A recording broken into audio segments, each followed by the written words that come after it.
はい、どうもです。今回はですね、沖縄県の伊予町という場所に来てるんですけども、なんとまたあの食材を仕入れに来ました。ということでね、早速行ってみましょう。いやー、でっかいキハダマグロがめっちゃ並んでますね。30キロサイズが6本ぐらい。これ結構大きいですよ。ほら、手と比べるとね、めっちゃ大きいでしょう。あの辺骨とかさ、血合いとかね、血合いもね煮付けとかすると美味しいですからね。ハラミとかもね残してありますね。あれも売るんでしょうね。で、あれが本体。あんなちっちゃい包丁でさばいてるんや。希少部位もめっちゃあるわ。ほほ肉いい値段するな。目玉は安い。500円で、これで500円だったよ。やっぱプロはうまいな。キハダですか？メバチ。今ね朝7時半ぐらいなんですけど、競りがねだいたい朝5時から行われてて、6時半から7時半とかそんぐらい早い時間に来るとね、こうやって魚をさばいてるところとかもね見れたりします。公設市場はね結構魚が高いんですけど、こっちの方はね若干お手軽です。沖縄来るときちょっと離れた場所にあるけどね、レンタカーがあるのであればこっちの方がおすすめですね。沖縄の市場って感じですね。この水槽で生かしてあるやつ、このね変なエビいるじゃないですか。この変なエビがねセミエビって言ってね、めちゃめちゃ高いエビです。伊勢エビが850円で、セミエビ1890円ですからね。でこれ多分ね 800g ぐらいあるんで、これ1万5000円ぐらいですわ。マングローブガザミね、これだけね俺食ったことないんですよ。ちょっとね買いたいところですけども、今日はね大物がいますから、じゃあね大物のところに行きましょうか。さて、競りの場所に来ました。どんだけでかいねん。ここまで入ってきたら YouTube なかなかないんじゃないか。ちなみに島で採れた魚を沖縄に送ると、ここの競りにね並びます。カジキもいるな。さて出ました、本日のお魚こちらです。はい、赤マンボウ51キロでございます。はい、ちょっとでかいな。多分ね分かんないと思うんですけど、これ俺69キロの人間ですと比べてもそんなでかすぎやろこれ。ちょっとこれ見てください。ここら辺赤マンボウはね鱗がねちゃんとついてるかどうかでね鮮度が分かります。ピンクの鱗が多いと鮮度がいいですね。これがねもう全部真っ白な鱗になったりすると、もうかなり鮮度ね悪いです。ただ別に熟成しても熟成しなくても赤マンボウの味ってあんま変わんない気がするんで、別に鮮度良くても悪くてもよくねって僕は思ってます。はい、ということでこれさばくためにですね、沖縄調理師専門学校にね今から行こうと思います。ということで行きましょう。はい、というわけですね、沖縄調理師専門学校にやってきました。拍手。はい、ということで最初ね俺赤マンボウさばいたの1回目ね海岸でさばいて、なんやこの難しい魚はって言ってめちゃめちゃ大変だった思い出があって、で2回目さばいた時、いや赤マンボウを島に送るの無理やでって言われて、いや俺は諦めんぞっつって180センチぐらいの発泡スチロール3枚、これ1万5000円ぐらいするんだけど、1万5000円ぐらいの発泡スチロール買って自分で組み立てて、それを軽トラに乗っけてわざわざ沖縄まで行って島から7時間の往復をして、ようやく赤マンボウの動画1000万再生いった動画を撮ったんですけども、今回さらに進化しました。厨房を貸してもらえることになりました。厨房でさばける、ありがてえ。ということで早速赤マンボウを観察していきましょうか。はい、ということでこちらが赤マンボウの全体像ですね。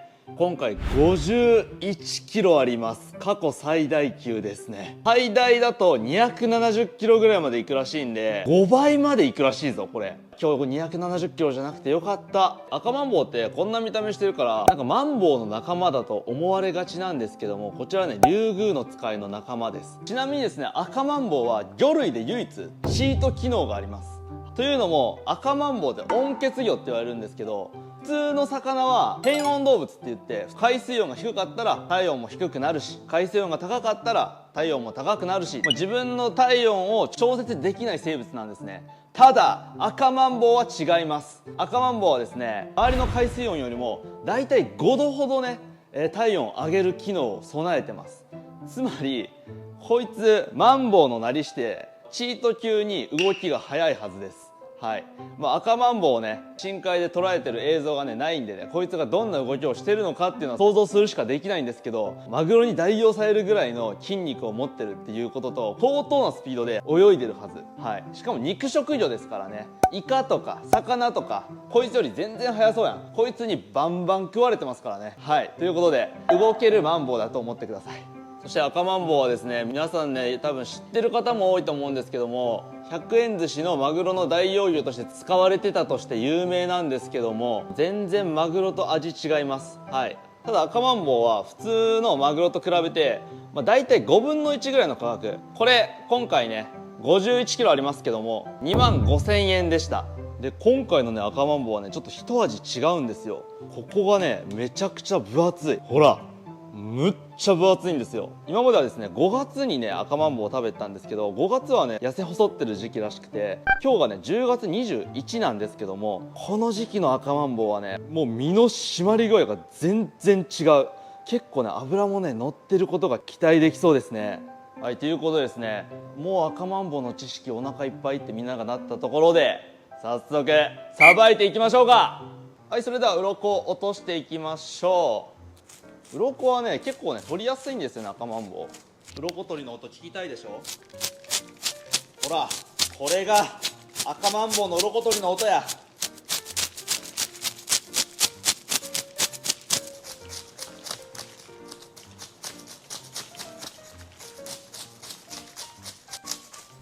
でね、赤マンボウの鱗はね見ての通りめちゃくちゃ飛び散るんですよ。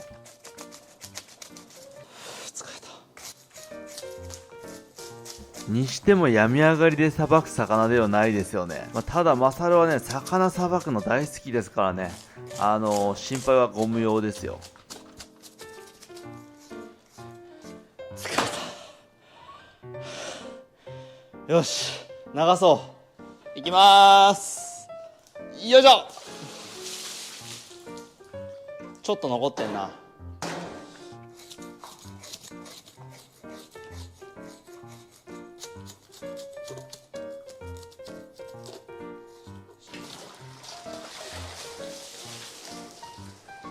オッケー。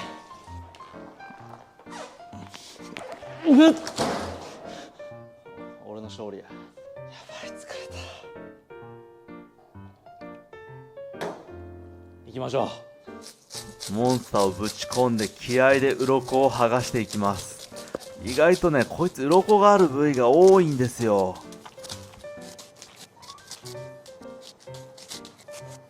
よっしゃ、もう一発水流すぜ。よいしょ。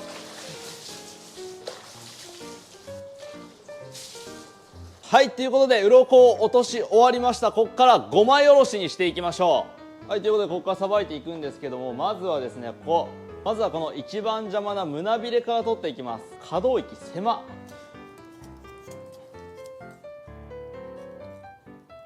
関節に入れれば簡単に外れるはずですが、関節の位置が分かりませんね。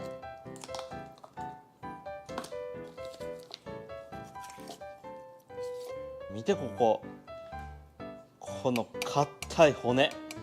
赤マンボウの骨はねマジで硬いんですよ。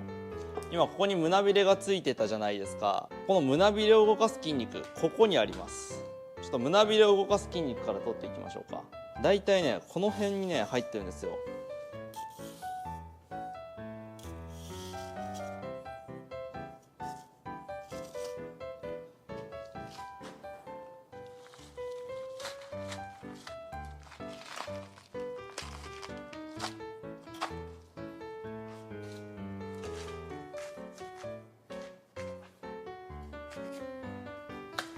OK。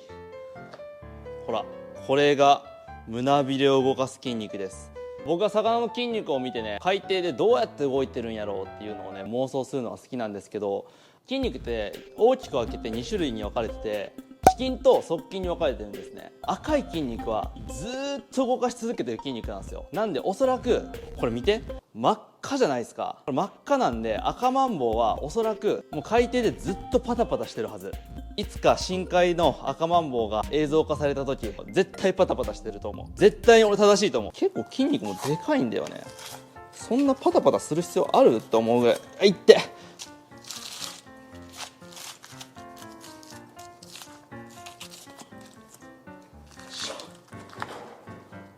よし取れました。そしたら5枚おろしですんでこんぐらいから包丁を入れていきましょう。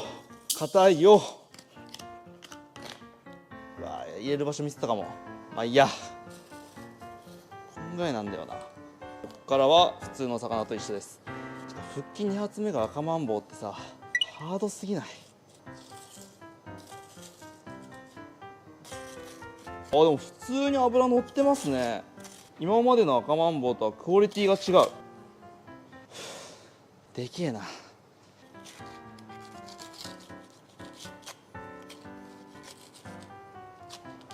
いしょ。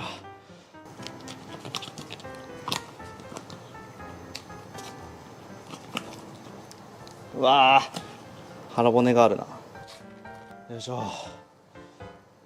こに腹骨がありましたね。赤マンボウのハラミですね。結構ね、赤マンボウって変な形しててさばきづらいんですよね。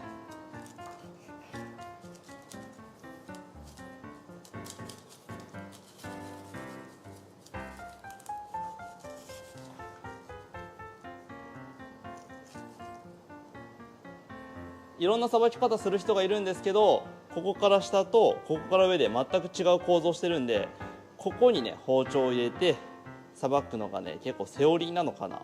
一番やりやすいんじゃないかなと思ってます。赤マンボウさばくの3匹目の僕が思ってます。はい、そしたら背中側行きましょう。もう赤マンボウの形はあれ理解したつもりだったんだけどな。なんだ、なんせ3回目ですからもう理解しますよ。よし OK で下ろしていきましょう。赤マンボウはね本当に骨が硬いんで、普通の魚だったら骨の下いっちゃわないかなとかね心配になったりとかするんですけど、赤マンボウやばいやばい、皮が剥がれてきた。めっちゃうまそうな身が出てきてるんだけど、これめっちゃ脂乗ってるやん。赤マンボウに関してはそんな心配一切不要ですね。反対側からいきましょう。はい、そしたらここから包丁を入れていく。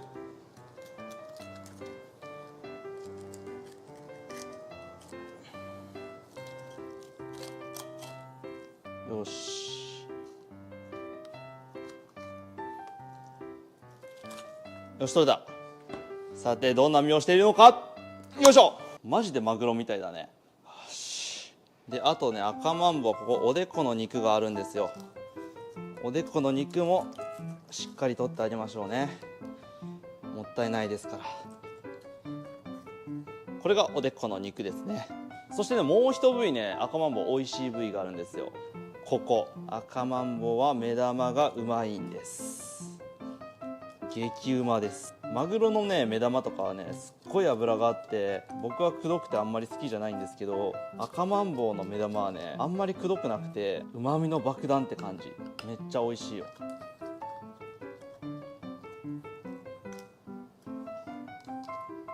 OK。 はい、ということで前半戦終了しましたね。反対側ね行きましょうか。はい、もう後半戦はほぼノーカットでいきましょう。さてまずは同様に胸びれを切り取っていきます。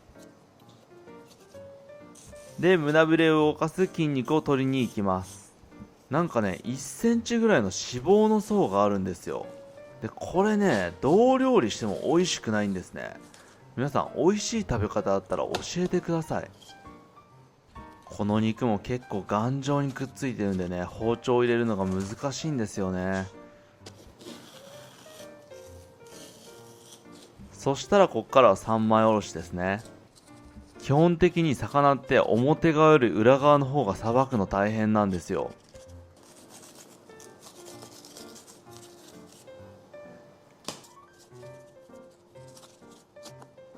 はい、ハラミ完成。そして背の身も包丁を入れていきます。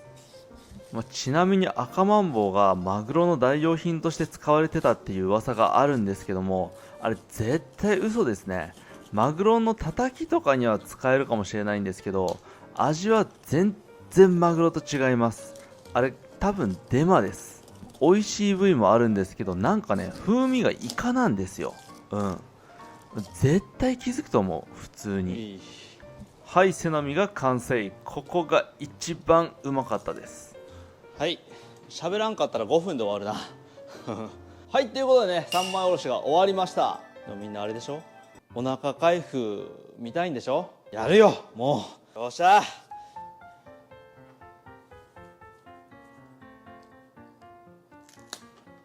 なんかね、ここの下にも内臓があるんですけど、すっごい硬いね骨があるんですよ。もうちょっとね内臓を見るにはここら辺も切った方が見やすいんだよな。こ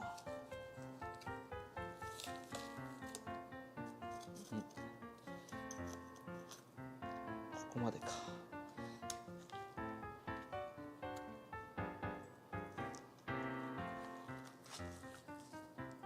はい、これが内臓ですよ。皆さん開けますよ。オープン。あれ、内臓じゃない。なんだこの肉は。俺が内臓だと思ってた場所に内臓がないんだけど。すみません、皆さん、内臓だと言ってた場所じゃ内臓じゃなかったです。謎の肉が出てきました。はい、赤身ですね。この下か。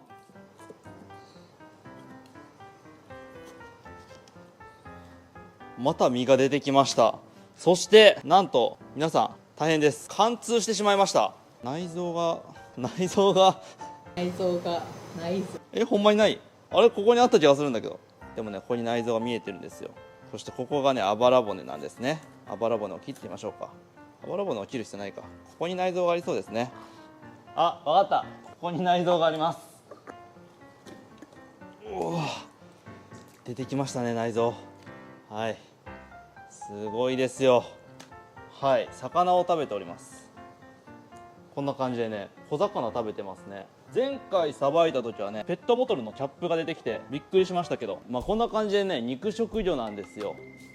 こんな見た目のやつにさ食われるってさ、どんだけ鈍重なのって思うけど、多分やっぱりこいつは早く動けるんだよ。筋肉の塊だもん。ということで、せっかく沖縄調理専門学校に来てるということで、ガチな人たちと料理対決しようかなと思います。はい、このマサルに料理を挑んでくるとは、なかなかなもんやなと思いますけども、勝負してみましょう。はい、というわけで今から調理に移らせていただくんですけども、2名の生徒の方にね来てもらいました。はい、この2人がね赤マンボウで何か料理をね作ってくれるみたいです。いつもね俺がね唐揚げしか作らないんですけども、もちろん今日もね俺は唐揚げを作るけどね、唐揚げ以外の料理が皆さん見れます。はい、ということでよろしくお願いします。じゃあ俺からまず唐揚げ作りますわ。でその後にちょっと料理お願いします。はい、それでは今日はここのハラミの部分を使っていきましょう。赤マンボウのね面白いところはね、これいろんな味がね楽しめるんですよ。ここ赤い実だったりね、このオレンジの実だったり、今日はこのオレンジのね脂が乗ってる実を使っていきます。で脂がね、で皮がねこれありますんで、皮を引いていきましょう。で皮にはね変なまずい油がついてるんで、ちょっとね分厚めに引きます。 OK。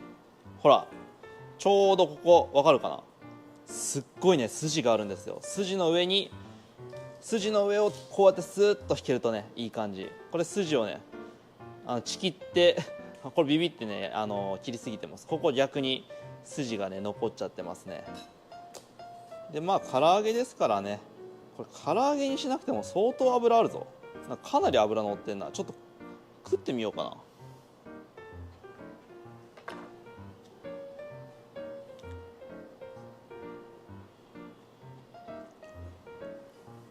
まっずいマグロの大トロみたい。やっぱやめます、油が乗りすぎてる。これを揚げ物にしたら美味しくない、絶対に。こっちにしましょう。この胸びれを動かす筋肉ね、こっちをね使っていきましょう。こんなん揚げたら美味しいでしょう。ほらどんな味なんやろこれ。ちょっと食べてみようかな。あ、ここはね美味しくない本マグロって感じ。でも別に普通にまずいかって言ったらまずくないし、本マグロと比べなかったら美味しいよってぐらいの感じ。ほら見た目も綺麗でしょ意外と。で5月に食べた時よりもねなんか味が濃いですね。やっぱり時期によって味が違うんですね。5月に食べた時はもうちょっとね味が薄くてさっぱりとした魚だったんですけど、しっかりと味があります。 OK。 ここに塩、胡椒で片栗粉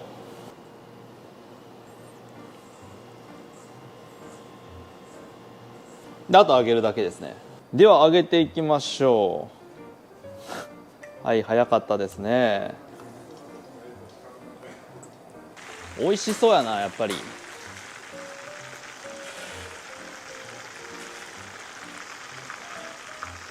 あーめんどくさい。もうこれでいいやろ。今日はこれがありますから。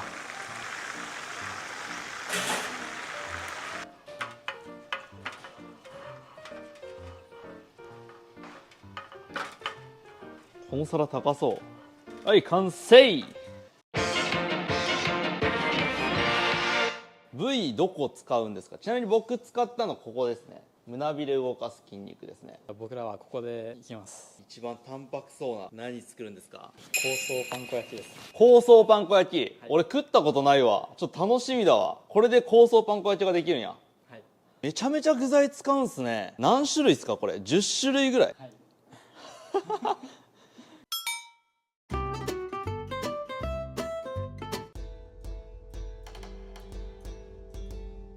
ちゃんと人数分作ってくれてますよ。今5人ぐらいいるんですけど、俺人数分とか考えてなかったわ。で今から香草パン粉っていうものを作るみたいで、材料はパセリ、ニンニク、タイム、あと粉チーズとパン粉、これを合わせるみたいです。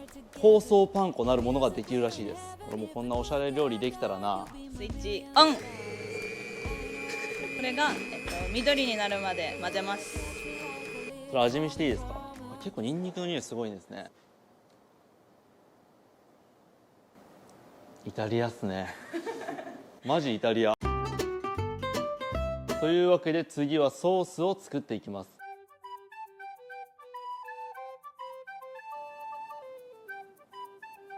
そしてここがこだわりなんですけども、ソースにするときはトマトの種を抜きます。はい、マサルチャンネルではね、こんなことしてるとこ見たことないですね。こうやって料理ってするんですよ。皆さん初めて知りました。僕も。はい、それではソースを作っていきます。まずはオリーブオイルを入れて、先ほど刻んだニンニクを投入。ニンニクの味がオリーブオイルに出た頃にトマトを入れていきます。はい、そしたら味付けとして塩と胡椒、そしてラスト香り付けにバジルを入れていきます。でラストバターを入れます。下味ですね。下味は塩コショウと。やっぱ粗挽きの方が胡椒全然風味違いますもんね。使用していくのはオリーブオイルで焼いていきます。で今回香草パン粉焼きなんで、一旦ここで表面だけ火を入れる感じですね。そこからパン粉をつけてオーブンに入れてしっかりと火を通していきます。ここでマスタードを塗っていきます。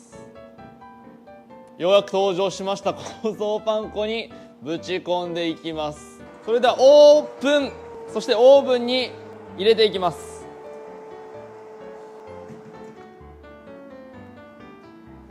はい、焼き上がりましたね。ちょっとパン粉が焦げるぐらい。ウェルダンですね。本マグロとかやったらなんかレアやと美味しそうですね。赤マンボウはね、あんまり生が美味しくないですからね。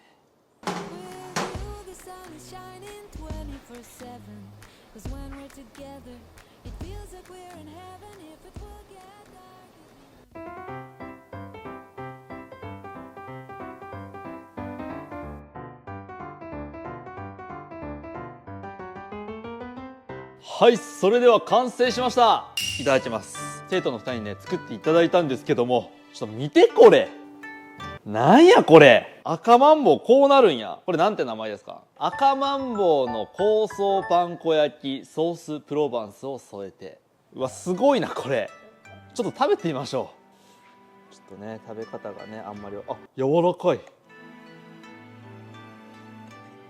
本当は立食するようなもんでもないんですけどもね、まあ、今日はねいただきます。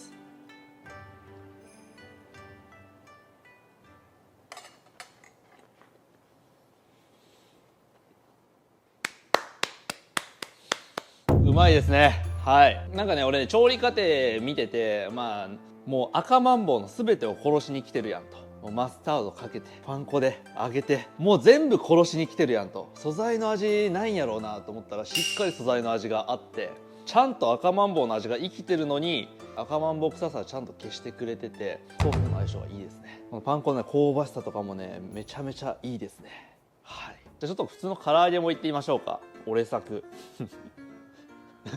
同じ魚料理なんですけど、いただきます。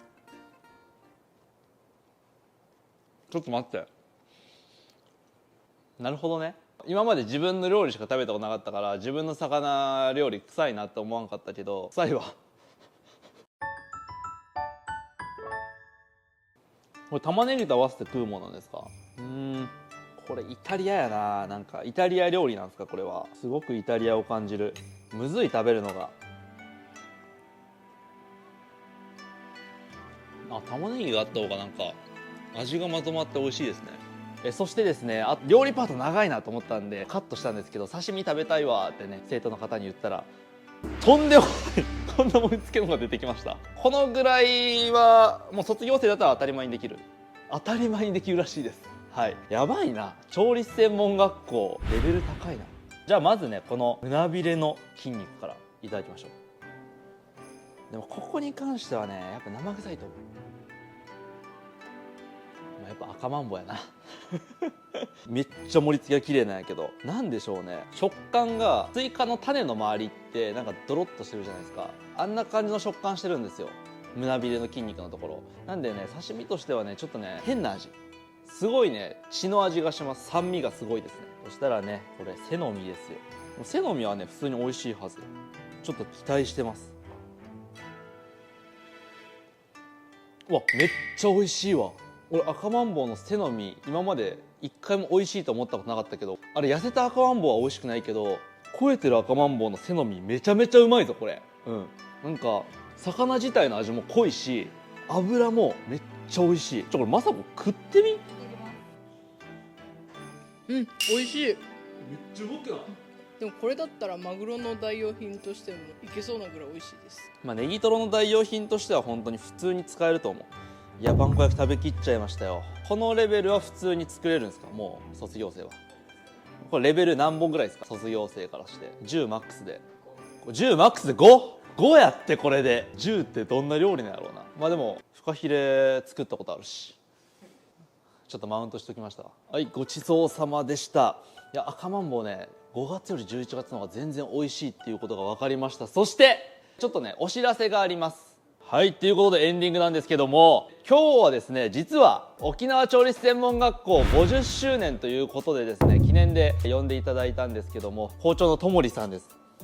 今日はありがとうございました。こちらこそありがとうございました。いや赤マンボウねさばける場所なんてねなかなかないんでね本当に助かりました。で今年の生徒さんの募集が10月から始まってるんですよね、で年度末までですね募集しておりますので、飲食興味ある方はですねぜひぜひ概要欄の URL からですねウェブサイトを訪れて応募してみてはいかがでしょうか。ここの卒業生の方ってなんか沖縄のホテルとかで働いてる方が多いんですよね。そうですね。でなんか料理長総料理長も何人か輩出しております。今沖縄で一番大きい調理師専門学校となっておりますので、ぜひぜひご応募お待ちしております。ということで最後までご視聴いただきありがとうございました。ありがとうございました。それでは